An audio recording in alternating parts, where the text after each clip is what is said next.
Sweet Mother Michigan, Father Superior, coming down from Mackinac and Sault Ste. Marie. Blue water Huron rolls down to Lake Erie, falls into Ontario and runs on out to sea. You have come upon the Great Lakes Guys podcast. We're just a couple of guys, Randy and Chris, who formed a podcast about all things Great Lakes. The podcast features not only the history, geography, and geology of the land, waters, and people of the Great Lakes Basin, but as well, we interview talented people from around the region who form the innovative cultural web of music, arts, technology, and science of the Great Lakes Basin. And before getting to the podcast interview, we would like to thank Lee Murdoch, the Great Lakes balladeer, who allowed us to use his recording of the song, The Great Lakes Song. The Great Lakes Song was originally composed by Pat Daly, another prominent balladeer of the Great Lakes. Today's podcast will feature a Great Lakes topic that we think many listeners may be mostly unaware. That is, the ubiquity of wooden boats called Mackinac boats on the Great Lakes in the late 1800s. These open boats plied the northern Great Lakes and were workboats used for fishing, transportation, and as delivery vehicles. The technology used to build the boats was developed in the Great Lakes Basin. The boats ranged in length from, say, roughly 18 to 35 feet long, with possibly two masts that could deploy a mizzen, main, and jib sails. The boats were also equipped for rowing. In this way, for example, fishermen could either sail or row to the boats out to their nets, depending on the weather conditions. I remember one time when my wife and I were visiting Marquette, Michigan, and we were having dinner in a prominent restaurant there. In the dining room, there was a large mural, a copy of an old photograph of the Marquette Harbor. I presume the photograph was taken in the late 1800s. At a glance, the harbor did not look exceptional for its time, and of course it wasn't. But a closer inspection of the mural revealed that there were not just the expected scow schooners, but scattered about the harbor with what seemed like a dozen or more Mackinac boats. In today's podcast, we are going to interview the founders of Heritage Coast Sailing and Rowing Organization. These two fellows, Dave Wentworth and Leo Chartier, have established a boat building organization on Taos Bay. For those who don't know, Taos Bay is located at the northern end of Saginaw Bay on Lake Huron. The Heritage Coast organization has helped to revive and promote the building of Mackinac boats. In their organization, we have the coming together of a technology developed on the Great Lakes with the history and tradition of the multifaceted use of the boats. First, we're going to have Dave Wentworth tell us a little bit about himself. I've been a lifelong sailor and loved sailboats and loved reading about sailboats and building boats, and worked for years in the lumber and building materials industry and got to know the characteristics of wood and machining it and so on. When I retired, I came to Tawas to live. Been a summer resident here since 1942. Are you native Michigan? Yes, I'm from Birmingham. Birmingham. I'm from Royal Oak. You worked in the lumber industry? I mean, that does seem like it'd be a good background to have for making wooden boats. You learn the properties of wood and... the characteristics and the properties. On occasion, supervised shops that machined wood, made molding and that kind of thing. Did you have formal training either in sailing or in boat building yourself? Just all seat of the pants learning? Well, I don't like to think of it as seat of the pants learning, but no formal training in boat building. And my wife and I, maybe 20 years ago, spent some time in Key West for 2 winters at the J World Sailing School, just because it was a good place to go to spend all day on a sailboat and then to come in and spend the night in a hotel. So I think you mentioned that you had built boats earlier, right? So can you say what kind of boats you actually worked on before this time? I restored a lot of boats as a kid. Okay. We would buy junk boats and rebuild them and use them. It made the Tawas paper several times with boats that didn't make it back to shore. So did you do most of that work up here in Tawas, or did you do it? Most of the work was here in Tawas. Most of the work was in Tawas, okay. So these were like just rehabbing boats, rehabbing distressed boats? Boats that a kid could afford, yes. Really? Rehabbing a a boat with a lot of wooden structural. They used to do the same thing with cars. Yeah. How about you, Leo? Well, I wasn't into wood before. I was a fireman for 34 years Where were you a fireman? in Bloomfield Township. Okay. And we're all southeastern Michigan. Yep. Before I started my career, I lived in Fort Lauderdale for 2 years to find myself, and had a friend that had a sailboat, and I got into sailing a little bit. So when I moved up here, I had a brother-in-law who had a sailboat, and I had another friend who had a sailboat, so periodically I would go out. And then one year I found myself, my uncle had a sailboat in Chicago and he was selling it. So I thought, what the heck, I can buy a sailboat. So I bought the sailboat, brought it over here, and had no place to put it. And one of my friends had just bought a slip up here in Tawas. And he says, I'm not going to use it, I'll rent it to you. So that was my weekend home. And so since I guess that opened up in, 1989, Dave? So 1990, that was my weekend home to come up here and get into sailing. And my wife had a really good friend who was a Mackinac boat racer. And he said, you should come down and race with me. So I used to race out of Bayview Yacht Club and Windsor Yacht Club. That's how I learned how to really sail, is when I started racing. Because when I would come up here, you'd just go out on nice days and, Putts around the bay. Putts around the bay, go back and forth. Yeah. And have your wife yell at you because, you're heeling the boat. And the kids want it off the boat and, the typical stuff. Yeah. So I just, started racing with him, and every Tuesdays and Wednesdays, and it was fun. It was just enjoyable because you test your skills, you sail no matter what the wind gives you. Where out here, we would do what I call Jimmy Buffett sailing. Yeah. A cocktail in your hand, and you're cruising back and forth, and I love it. Yeah. But it wasn't that adrenaline. Really? So that is an adrenaline rush. Oh, absolutely. It's an adrenaline rush. And it just builds your skills. So when you do cruise, and because if it's going to happen, it's going to happen out there, as Captain Ron used to say, right? If it's going to happen, it's going to happen on the water. And sure, you get out there on a nice sunny day, and you're 10 miles out, and all of a sudden you look to the west, and here's this black cloud coming. So you have to know what to do when it comes, because on a sailboat, you're not just going to get in the shore real quick. Are these competitions like pretty collegial, or is it like cutthroat, or are people that are having... They're out there to win. So nobody wants second. So there's an edge to it. Yeah, absolutely. And then we race out of Windsor, which is right across the river. Yeah, right. And so I raced a couple of nights a week, and you just get up. And then after I did that for a couple of years, I did the Bayview Mackinac race, which is the Port Huron to Mackinac Island. That's the famous one. That's the famous one. Right, all right. Yeah, no, I did that. I did that for 20 years. Really? Did you ever win?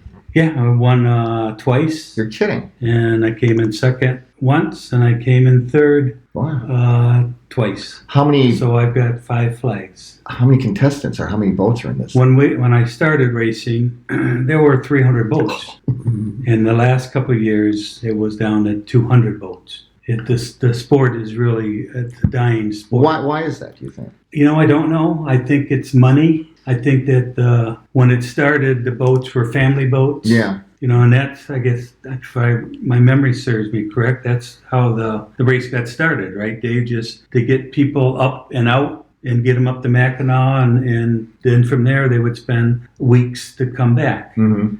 Well, over the years, the boats got better. People want to win, and they're highly sophisticated boats. And much more expensive. Yeah, very expensive. So it's an expensive sport, and I think that has curtailed the amount of people getting into it. When you say into it, you mean into competitive sailing? Yeah. Yes. Yeah. Because I sailed for the first time with Randy a couple of years ago, and I loved it. And I remember one of my first thoughts was, God, I wish I would have done this with my kids. I mean, we did other good stuff. We did all the travel sports too. But I thought, that's like the ultimate, especially if you work on a boat. And then if you make your own boat, then you're sailing your own boat. It'd be even more. Well, it's funny. More fun. My kids, because we lived on it. And Dad would say, we're going sailing today, and the Cheerios has to get put away and all this, and they're young, and they don't really like sailing. Yeah, they get off. My daughter won't go on the boats. Really? Yeah. Now my grandkids, I got some of the grandkids are really into it. As a matter of fact, one has become an instructor, and she teaches sailing. Maybe do you think that's because your kids feel like, I don't want to do this. Dad's making me do it. No doubt about it. Yeah. Absolutely. Yeah, right. And so it's a generation. they kind of chuckle and say, "Well, you just had more patience with the grandkids," and it's probably true. Probably Could be, true. yeah. Probably very true. That's interesting. So yeah, and so I got involved in sailing and racing, and that took me to places. My wife and I used to rent. We would charter a catamaran down in the British Virgin Islands for a month, Really? and we would bring friends down for 2 weeks at a time. And so I would take a group of friends, and we'd go around the islands and come back and spend a day or two by ourselves, and another group of people would come down. So we did the British Virgin Islands several years, and then we went to Belize and did it. So I got to do a lot of unique and fun things. Your wife is an avid. She was a sailor before I was. Oh, she was. She used to sail Hobie Cats. And Okay. So that was a good It fit. sounds like the ultimate fun summer. I don't know if you did it when on a whim or during the summers, but Yeah. And did you kind of back off that, or are you still doing?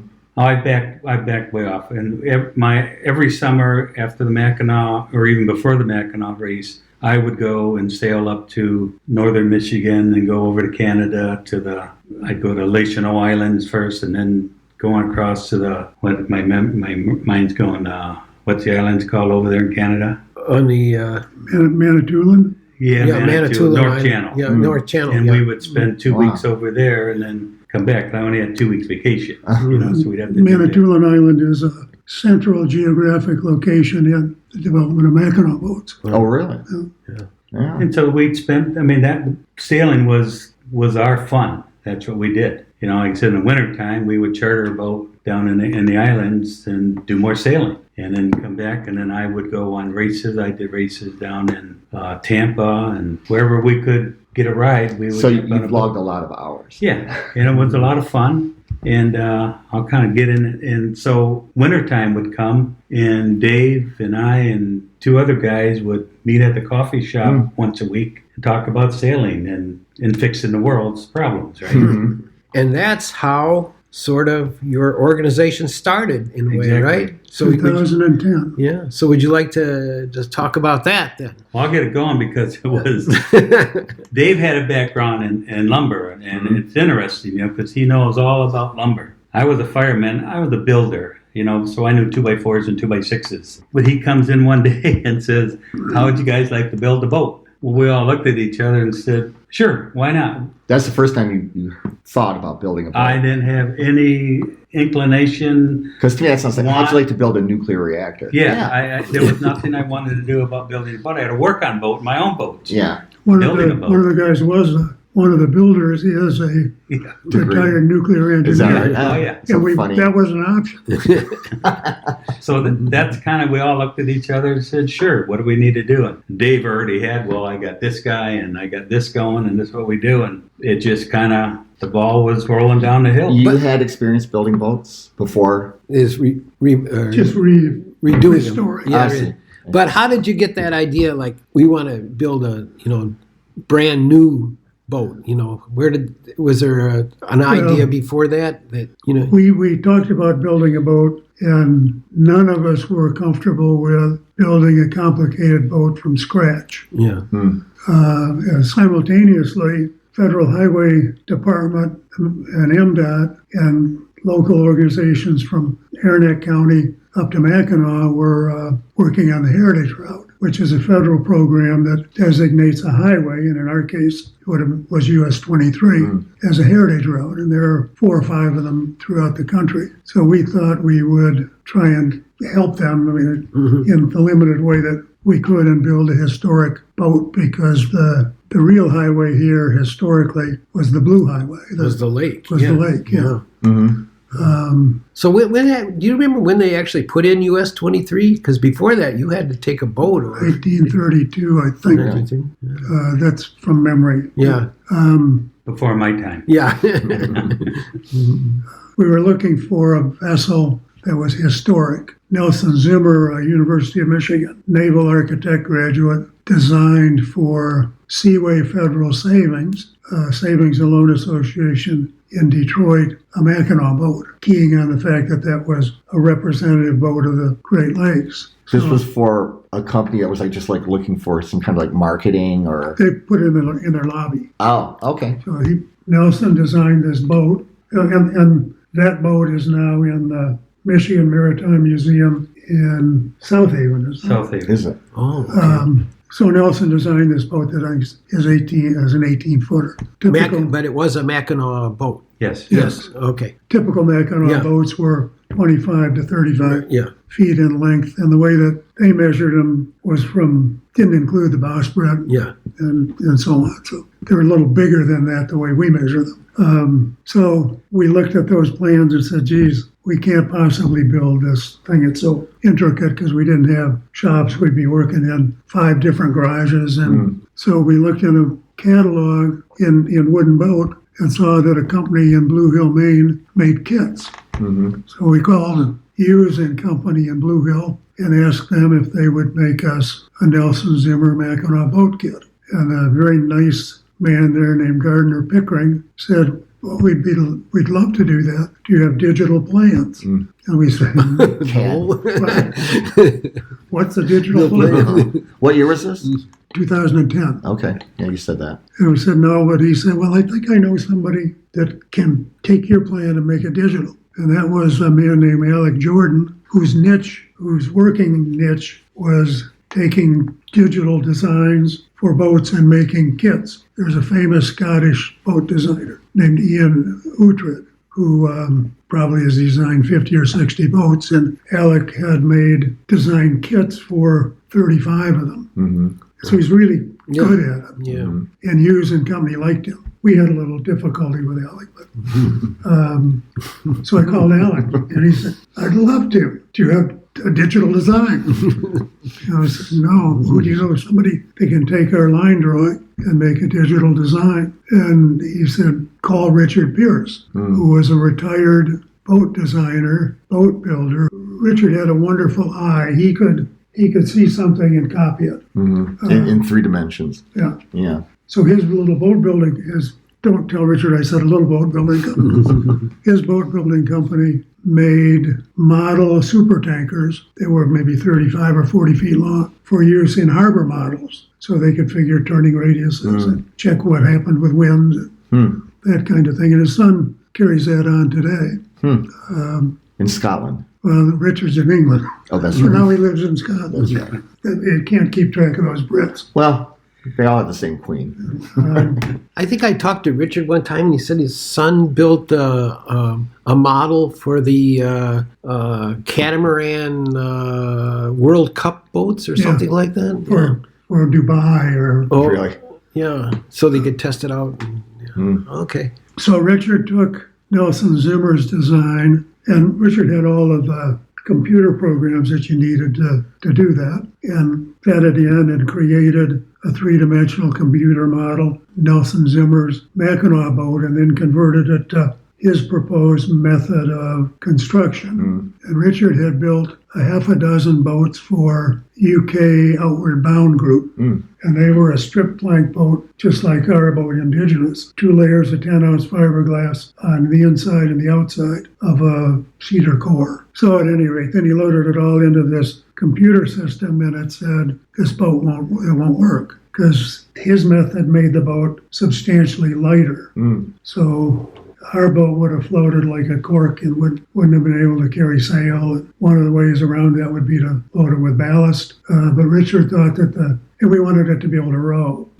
So Richard thought the way to deal with it would be to cut some of the bottom out. So our boats aren't quite as thick, if you will, as a traditional Mackinac boat, but they sail. Yeah. So it's a flatter. Are you saying it's flatter on the bottom than a normal Mackinac boat? Is that what you're saying? Yeah. When you say cut out some. It doesn't draw as much water Okay. because it only weighs 750 pounds, and a Zimmer boat would have weighed, 3,000 pounds? It was a heavier boat. Yeah, much heavier. So at any rate, Nelson Zimmer designed this, and he's naval architect at Michigan. yes. Where did he get the specifics, his details? Because Mackinac boats, it's like a class of boats, and there's some variation. And There's no easy answer to that. The direct answer is that in 1870 or so, a man named Oliver Burge found his family had moved to the Chenot Islands up in the Upper Peninsula, and there was a boat there named Wabizi, which was a traditional Mackinac boat built by Hyacinthe Chenair, who was a young French-Canadian who at 14 left Thousand Islands on the St. Lawrence River, traveled up the Ottawa portage to the Spanish River, down the Spanish River to the North Channel and Georgian Bay by way of Manitoulin Island to St. Ignace, where at 14 he became a boat builder. 14 years old. Yeah. He did. On Manitoulin. No, at St. Ignace. And St. Ignace. Oh, okay. Now I got you. And somewhere along the line, he married a First Nation woman from Manitoulin Island. Manitoulin Island had 84 First Nation families, 86 boats, which were predecessors of the Mackinac boat. Really? So they might have been something between a big canoe and a Mackinac boat. Well, Is that what? That's where they came from. Yeah. If you go back to U.S. history, the French and the English didn't get along. The English allied with the Iroquois that kept the French from crossing and going through Lake Erie and up that way. That's why the area that we're sitting in wasn't settled until 1850. So all of the French, virtually all of the French, traveled into the New World by that route. Thousand Islands, the Ottawa River, Spanish River, North Channel, Lake Superior, to Duluth and to St. Paul. So all of these characters are coming through with their ideas of boat building and traveling on the water. They're meeting the First Nation people. So it really is the merger of French boat building tradition and Native. First Nation. First Nation canoes. Canoes. And if you look at Native American canoes, there are multiple kinds of canoes. There are fur traders' canoes, there are freighter canoes, there are hunter canoes, there are war canoes, there are rice harvesting canoes. So, I mean, it's not just the stereotypical two-man canoe that we're all kind of used to seeing. And the French fur traders were here with their wooden double-ended bateaus. So they're all mixing together. It was an era of incredible optimism, exploration, hands-on innovation. So your neighbor builds a boat and you think that it'd be better if it had something else on it. You build a boat that has that on it. And it's just copying and creating and expanding. And Was this all this collaboration? Was it among the First Nations people and like the French who were working in close proximity? yes, up until maybe 1830 when the English took over the lakes. Really? And then you get a big Displacement. of injection of English. Because that's an interesting story. French fur traders and First Nations collaborating, like you said, innovating, and if that's how it was really, if that's what you're saying. Because I would just automatically assume like you have the Europeans in their settlements and the First Nations people in their settlements, but it sounds like there was a lot of cross-pollination that was going on. Well, I think the French were a little more friendlier with the natives than the British were. Yeah. Right. And it might not have been the cohesiveness of all of it. It's like, look at that boat. Yeah. Well, how is that working? And what's our doing? Why can't we do this? We need to change this to the boat. Yeah. There's probably a lot of that going on. And if you go to the Wooden Boat Show in Connecticut, Mystic, Mystic. There are hundreds of people there seeing how he did it.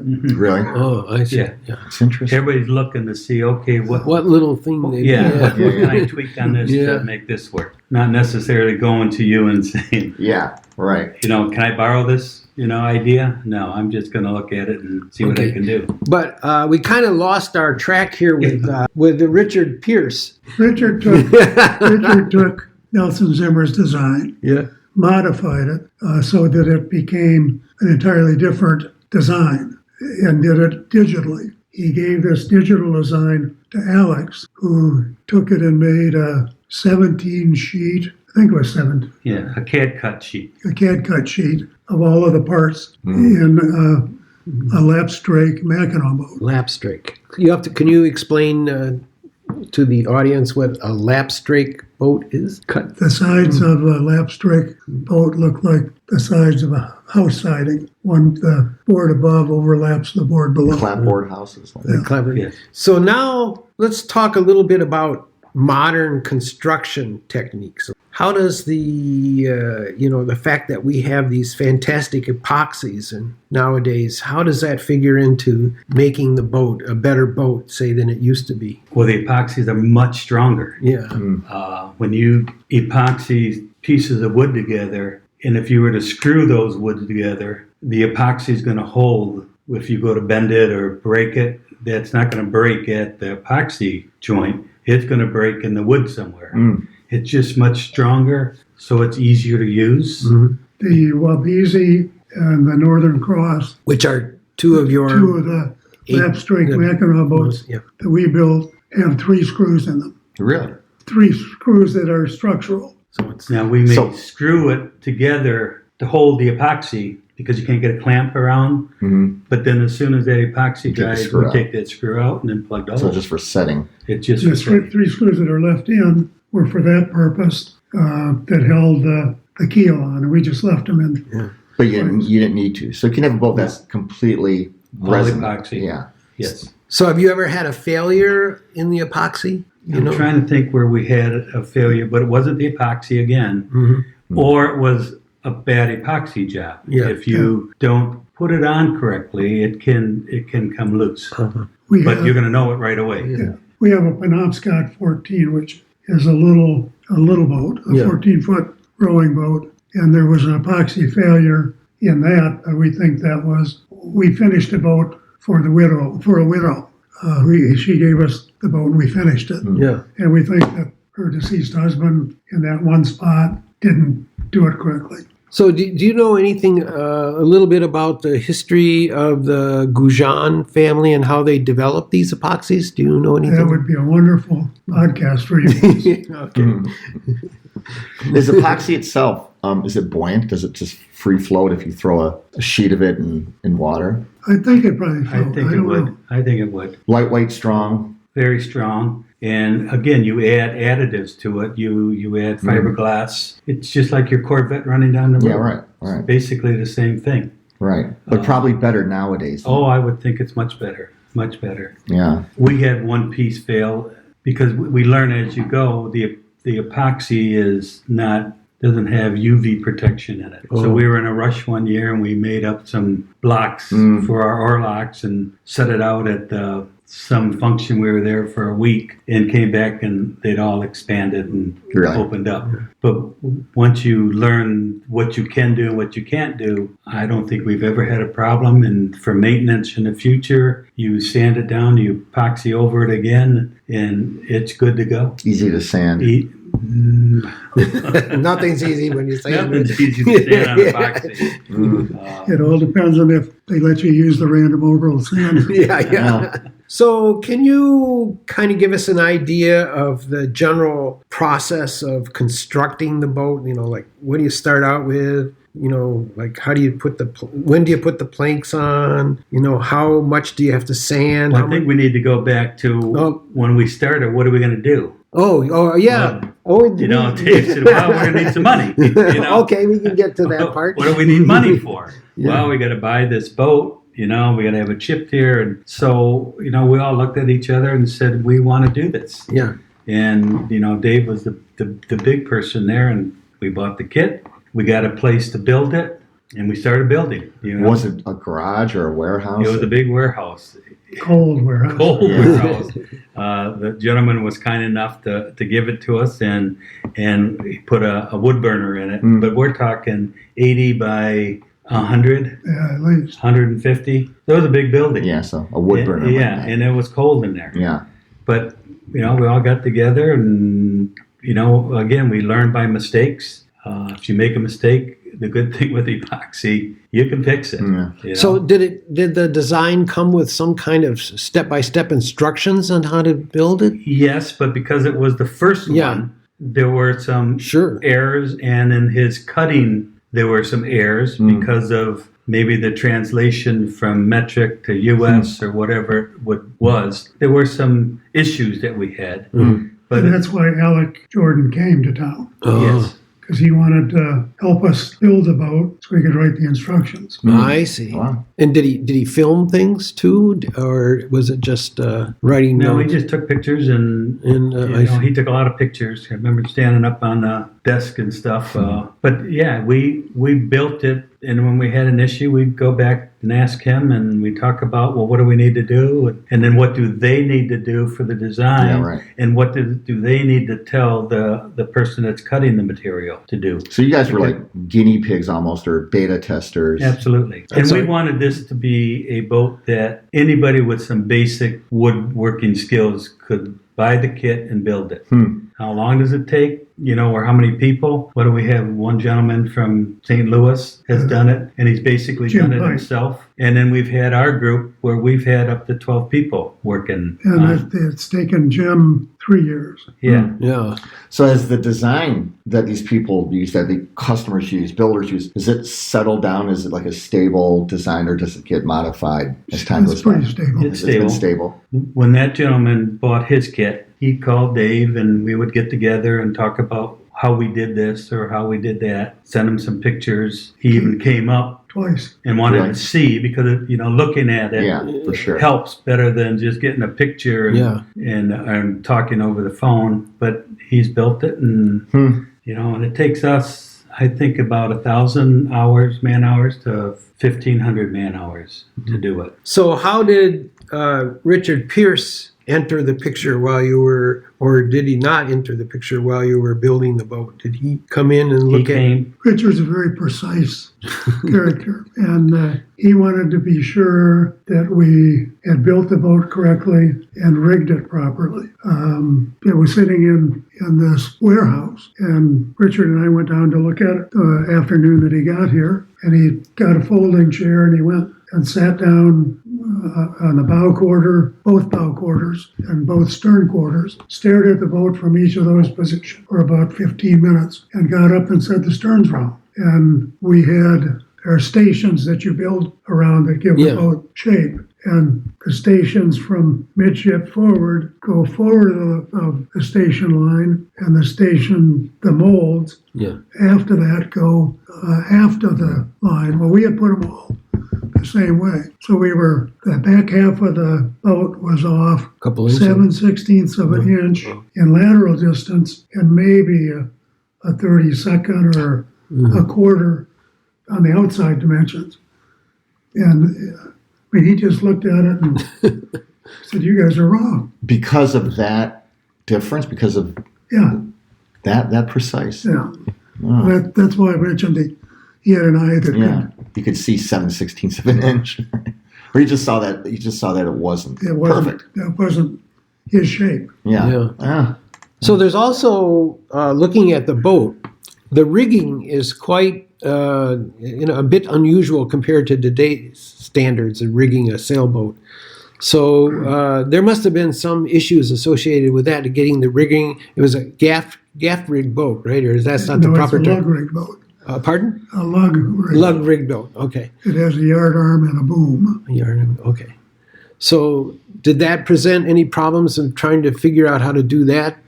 As opposed to the modern day rigging. It certainly did for me on sailing it, Yeah, because I wasn't used to that at all. yeah, And I remember my first time, and I get competitive.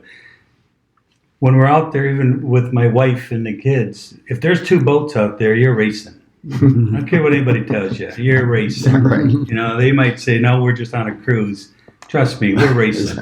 And so when I got in, we're going to do this regatta, and Leo, you're gonna sail the boat. Well, I got my butt kicked by these people, and it was like, why? And was this the Alpina race that you Yeah. were first in? Yeah. and it was like, what am I doing wrong? Yeah. Because these guys had the boat out with what magazine was it? Wooden Boat, Small Yeah. wood- and just cruising. They were doing 7.2 knots, and everything was going good. And I'm thinking, well, why am I not sailing this good? I got good racers with me. We've all raced the boats. So I talked with Richard, and he told me what I need to do. I'm not going to tell you because that's my secret now. Competitive edge. And the next race, we stomped them kids. Really? You know, No kidding. and they were all racers from Alpena that were all racers up there. So yeah, it's a different design sail, and you got to sail it differently. Is Richard a sailor himself, a competitor, or does he just know boats? He's No, that he's well? a sailor. Yeah, Yeah, that's interesting. yeah. To describe the rigging, you have to go back and describe the boats and their purpose. Yeah. A Mackinac boat is a hull form. It has a plumb stem. The bow is straight up and down. It has a raked stern. It's a canoe shape, and it's what they call cod head mackerel tail. The bow is wider than it is at the same place at the stern for carrying capacity. That gave it and it's a round bottom with a centerboard. That gave it a really unique surf capacity. The Coast Guard, or the life-saving station, a half mile Yeah. from here, they preferred to take their Mackinac boat out because it did better in the surf than their surf boat. Well, that's what I heard about the boats. The rounded bow helps it, go through the waves much more stably. Yeah, and I know nothing about architecture. I like to sail. Yeah. But I've noticed that when we started building this, if you go back, and you should know, Randy, go back to the old style race boats and then look at the new style race boats. What are they? They're plumb bows. Right? Yeah, they're plumb bows. And they weren't like that before. Yeah. So it's like this boat, was well ahead of its time. But let's get back to the rig. the rigging. Yeah. We go off on these tangents a lot, don't we? It's a podcast. It's good. The rigging was set so that a small crew could operate the boat. So it has it can be rigged anyway. Yeah. Any type of rig, but usually small, low aspect for stability, small sails that one or two guys could easily manipulate, because you have to remember the sails were cotton, probably really heavy. So our boats are lugged rigged. Can you explain Schooners. what lugged rig means now, as opposed to gaff rigged? Well, a lug rig is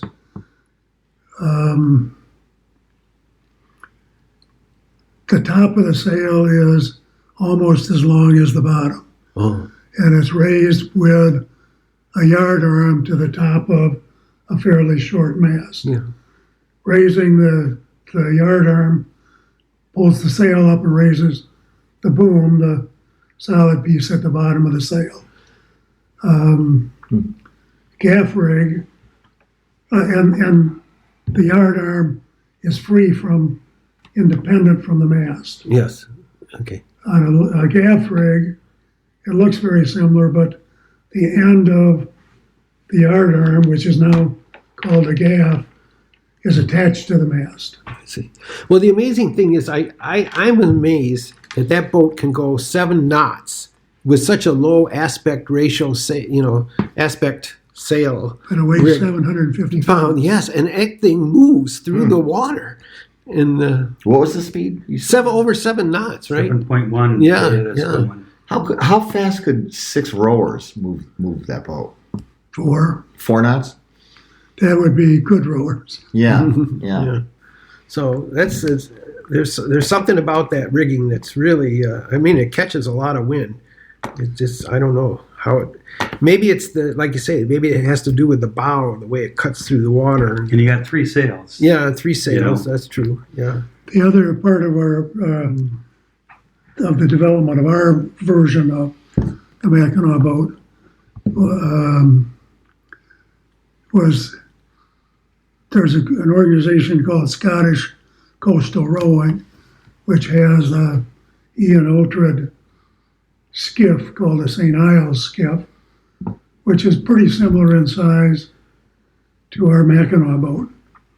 And around the coast of Scotland and England, every little village has 2 or 3 St. Iles skiffs that they bought a kit and built it.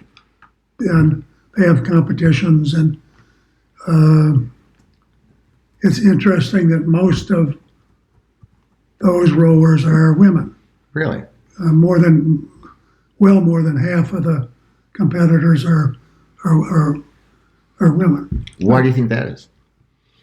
I have no idea. Is it? Probably because the men are on the water all day fishing. They don't want to go out for fun to go. I don't know. So this is for fun. Yeah, maybe. Yeah, it's just fun. But we thought if we could build a local indigenous boat, that we could do the same thing in Michigan, have communities building these boats and having competitions. But that didn't work because our boats are, We had one, Mackinac, or Alpina. Alpina, yeah. the Anamiki. Yeah. The St. Iles skiff has 6 strakes going up the side. Our Mackinac boat has 12. So it's just from that aspect, it's twice as hard. Yeah, because the oars have to be longer in order to, Well, and it's that much more effort. yeah. 6 instead of some like just more friction, more resistance. No, it's just, Well, it was just the ease of building it. I Building see, from I a see, building I see. perspective. You only have to go up so high. Yeah, right. Yeah, less is easier. How many of these boats? How many people have built these boats? Our boats? How many of your boats have been built? We built 3. We built 2 Hughes and Company kit boats, and we built the indigenous. Richard came back to town and helped us build the indigenous, which is a strip plank boat similar to his outward bound boats. so you need to explain maybe the difference between strip plank and what was Lap strake. Lap strake. Can you do that? Well, we already talked about lap strike. Lap strake, yeah. Strip plank is a very thin strip of cedar, 3/8 of an inch or less in thickness and less than an inch in height. You cut frames for the shape that you want. You build the boat upside down, and you put the cedar strips around the boat to make the shape, because they're nice and limber. They'll bend to the shape that you want. And then you coat it with epoxy and fiberglass fabric. And sand it like crazy, right? And that was 2 layers of epoxy on each side with a wet application of the second layer. So you put the first layer on, and then you put the second layer on top of it. And that's really taxing. It's like a canoe. I'm sure most people have seen a strip canoe Yeah. with the lines. The same thing, except it's on our boat. Yeah. And on our boat, we didn't show the strips through, so we put fairing compound on it, which is a heavy peanut butter thickness mixing of epoxy and filler to make it so it was smooth. And then Sanding. I remember sanding in. You worked on these boats. I worked on a couple of them. I love that boat. That is just a pretty Yeah, boat. it's a beautiful boat. Yeah. You don't get to see the wood, but you get to see the boat. Yeah, the hull And is I think it's just striking. a gorgeous boat. And it sails. Where is it now?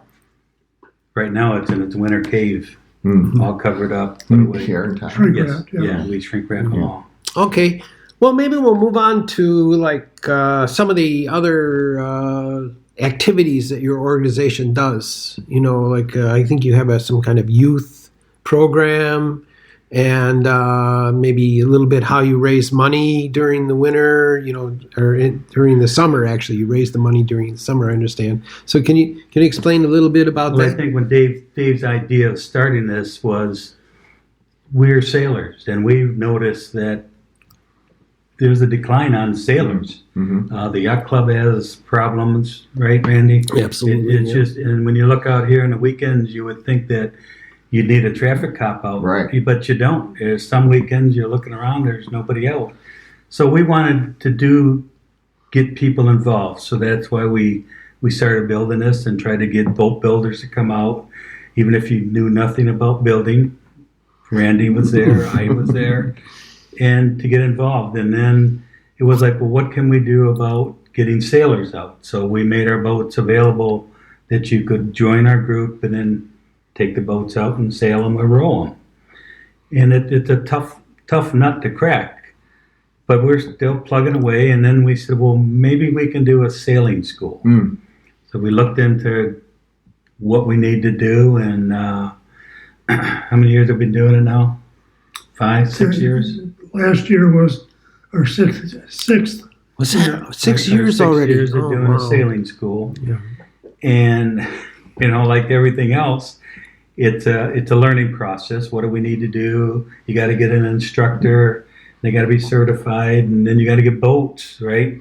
So Dave has been, he's the brains behind all this. All of a sudden, we look around and we got 3 boats. Okay, and then all of a sudden we got a truck coming with 12 A dozen boats. 12 boats. I knew nothing about them. We got them, we worked through them, and we did our first class, and that went over really well. And we've been doing classes. We run about 30 kids to 35 kids a year. Really? In the summer? In the summer. Yeah. And these are small. Maybe you want to explain. These are we small. started with 6-year-olds, Yeah. Really? and it's like herding cats. Yeah. So we said we need to up that. So now it's 8 years old, but it's so much fun to see this kid who knows nothing about a boat, never been in a boat, and within 2 days he's sailing off or she's sailing off, and they do 4 hours a day. I can't remember. 4 hours. Yeah, in the morning, from morning till 1 or 10, 2 11, o'clock. 12. Yeah. 4 hours a day for 4 days. That's the class. Yeah, and by the end of the day, if you look out the window, you see the state dock. They sailed out to the lighthouse and back. Yeah. Really? Yeah, And They I can- think some of the kids have never been on the water yeah, hardly. so it's Yeah. really very rewarding to see that, and it's fun to see these That kids. just seems come like it'd be out. so popular. I can't imagine that. Well, Every parent would want their kid to do that. We have most of our kids they come back every year until they get so old, and some have gone on to be instructors. So we keep them for a couple more years, and the parents love it, and they're astonished that's my son or daughter out there. I could see. And it's very rewarding. My wife and I, we kind of run it with the help of 20 other people. And, when we're out here working and it's hot and you're done for the day and you've herded cats all day, you go, why are we doing this? And then all of a sudden it's like, Some kid smiles remember at you. that. Remember that's, it's so cool. That's a great story. We also build boats with at-risk kids. Wow. We started with a joint program with a local Elks group who got us started with in that program, and No. have You done want that for Yeah. probably, this is our 4th year, I think. And the boats we either use as program boats or we raffle them. And one of our sources of revenue is building a boat to raffle. Raffles are time consuming. You have to have at least 2 people, and they've got to go to a venue and stay there. It's not an easy way to make money, but we've done that for a number of years and usually make $6,000 to $7,000 a year. We partner with the Friends of Noah in Alpena and build a raffle boat for them. They run the raffle out of their store, the museum store, and they pay us for the material, and then we split the net proceeds 50-50. I should explain. NOAA is the National Oceanic and Atmospheric Administration. Yes. Right. That's But not with their friends group. the Friends group. Okay. Yeah. Okay. NOAA doesn't do raffles. Yeah. Do you guys do you do like promotions, or do you look for sponsors, or do you try to market this class specifically? Well, all of it we try. Yeah. But we're not salesmen, and we don't like to go out and the phone solicitors. We don't do that. We build a boat. And so we enjoy building the boats, right? It gives us something to do. It also gives back to the community because we do it with the at-risk kids. Yeah. So there's that partnership there. And then we sell the boat, or we raffle it, because you make more money raffling than you would for you to go buy the boat. And but again, that takes, like Dave said, that takes time. You're down at the farmer's market for 4 hours every Saturday, and you're somewhere else, but it gives us enough money to build another boat and, perpetuate what we're doing. We don't have trouble getting volunteers to work at the sailing school or in the boat shop. We have difficulty getting volunteers to sell raffle tickets. Oh, really? Yeah. I wouldn't have guessed that. Well, it's hard. It's a hard thing to do. It's like it's sales. Yeah, exactly. Sales. And Nobody likes we think of salespeople. Nobody likes to sell.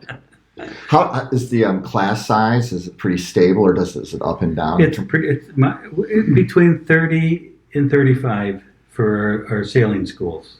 Are these students usually who are like just here for a vacation, or are they living nearby, or all of the above? Most of the kids that we have come up for the summer to grandparents or something like that. The grandparents have seen us.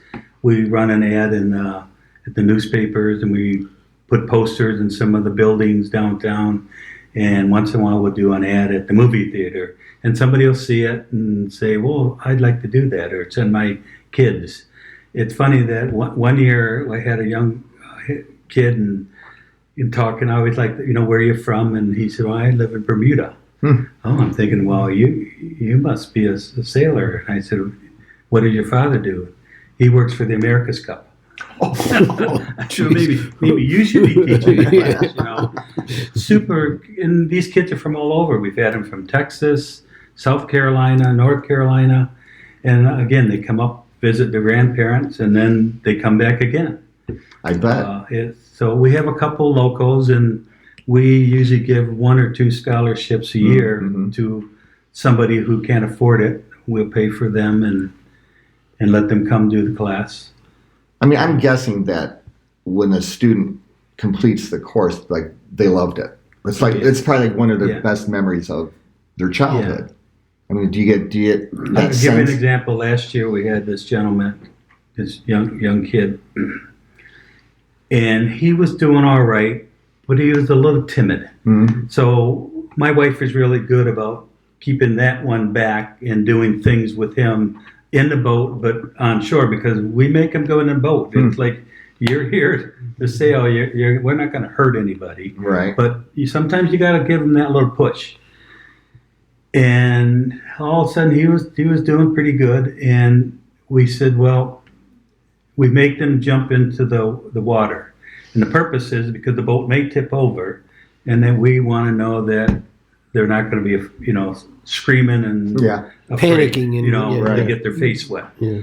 So we get out to the dock, and everybody, all the other kids, once they jump in, they want to come back, want to do it again. This one just would not do it. And a long story short, it was a tough day to get him to go in. And when they left that day, we didn't think he'd come back. Really? We thought, well, so my wife went up and explained that, look, if he doesn't want to come back, we're not going to take your money. We'll just, because we don't want to scar somebody for life. Right. And, Right. And his father said, no, he'll be back. And come to find out, his older brother plays for an NFL team, so Really? you can kind of tell what That coaching mentality. Yeah, the father's like, and my wife and I talked to him. He said, he's not coming back. It's all right.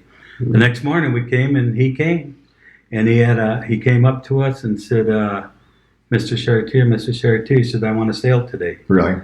And at the end of the class, he had the biggest smile on his face. Really? It was very cool. Yeah, that's what makes it all worth it. Oh, I'm yeah. saying. That's why we that, do it. like that example.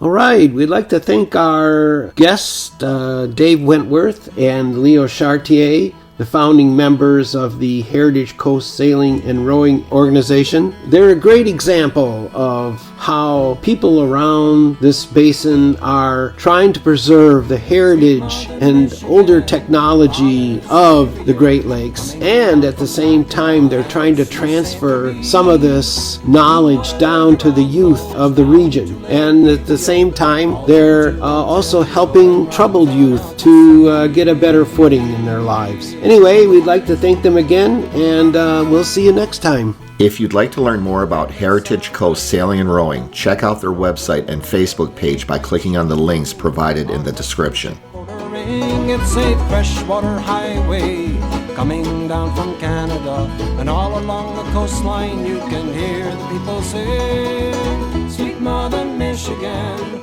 Father Superior.